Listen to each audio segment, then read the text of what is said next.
March 16, 2014, which was a Sunday night with the winter storm swept across Maryland. I was on my way to work, and my speed was around 40 miles per hour at a 55-mile zone. Suddenly, my car started skid, and I realized that I must have hit the brake ice. I tried my best to regain control of my vehicle, but failed. My car ended up hitting with the guardrail. My front bumper and my left head fender was damaged. My whole engine wiring harness was destroyed along with some other parts. I was terrified, but fortunately, I wasn't injured at all. I knew that it was seatbelt did its job and saved my life, because my car was determined as total loss by insurance company a few days later. Being in an accident, I know firsthand the differences wearing seatbelts can make. It can keep you inside the vehicle, protect you from serious injuries and even death in an auto accident, and prevent you being stopped by a police officer for violating the seatbelt law. That's why today I want to persuade you to wear seatbelts every time when you are sitting in a vehicle. First, let's take a look at how auto accidents takes frightful toll in lives and injuries every year. From Automobile magazine stated that 3 million Americans were injured in auto accidents annually. And now wearing seatbelt is the leading cause of death for occupants in a crash. In addition, Dr. Farmers reports that roughly 40,000 people are killed in auto accidents every year. Does it mean something to you? Alright, let's do a little math here. Some of you might still remember a tragedy happened back to June 2009. Air France flight number 447 crashed and killed all 228 people on board. 40,000 means that kind of tragedy happens every single day for 6 months. Does it sound scary to you right now? If you are frightened by these statistics, you can save yourself from becoming a part of it by wearing a seatbelt. According to the Department of Transportation, shows that seatbelt saved almost 13,000 lives in 2009. If all drivers and passengers had worn seatbelt that year, almost 4,000 more people would be still alive today. Furthermore, the government has been regulating stricter seatbelt law, which we call it primary seatbelt law. This means police officer can stop you for not wearing seatbelt. And according to the information from MVA, shows that state of Maryland is one of them. Additionally, Dinkel reports that based on a study by Motor Vehicle Association, shows that the chance of individuals' injury or death are reduced 50% by the use of seatbelt. Are you convinced now to wear a seatbelt? Still not? Not a problem.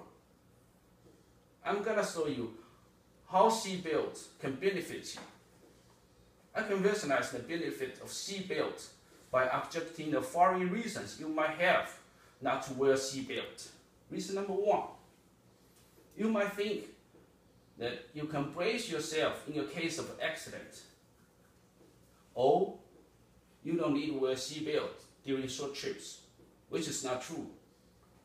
According to the data from DOT, shows that impact at 30 miles per hour is 100 times the force of gravity. People who not wear a seatbelt is 30 times more likely to be ejected from the vehicle during a crash. And more than 3 out of 4 people who are injected die from their injuries. And seatbelts prevent drivers and passengers being ejected in a crash. And on the same document shows that most accidents occurs on local roads. Reason number 2, you might fear being trapped in a burning or submerged vehicles. I have another evidence to prove that your fear or concern is not unnecessary. No matter an edit from Motor Channel magazine points out that submersion or burning occurs in only 0.5% of all auto accidents. Besides, even if you are trapped, you can use an emergency tool such as a seatbelt slicer to release yourself. A seatbelt slicer will look like this one. It's a hammer shaped, and it has a little blade at the end of this side, and it works pretty much the same as envelope opener. It's pretty easy, and if you know how to open an envelope, you will know how to cut a seatbelt.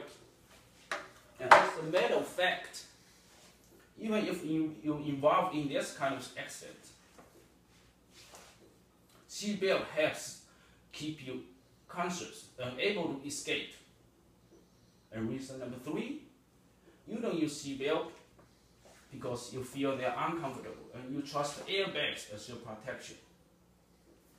If any of you have a thorough observation at seatbelt system, you will know that seatbelt can be adjusted for comfort. They are not stationary. And airbags are never meant to be used in place of seatbelts. They are different safety features.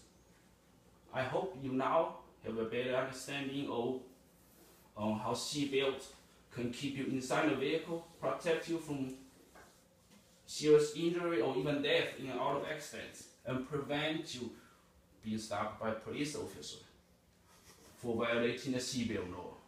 Finally, I appeal to you to fasten your seatbelts every time when you are riding a vehicle. It is time for you to discard your bad and dangerous habits. If I hadn't worn mine, I would have been in a much worse situation, or even might not be able to stand in here and giving this speech today. We can only have this beautiful and valuable life once, so please do everything necessary to protect it. To buckle up, only take a second. If you don't, you may regret by sitting in a wheelchair, or you may not even have a chance to regret. So please, why don't you do it when you walk out of here right after this speech? Do it for yourself. Do it for someone you love. Do it for someone who loves you.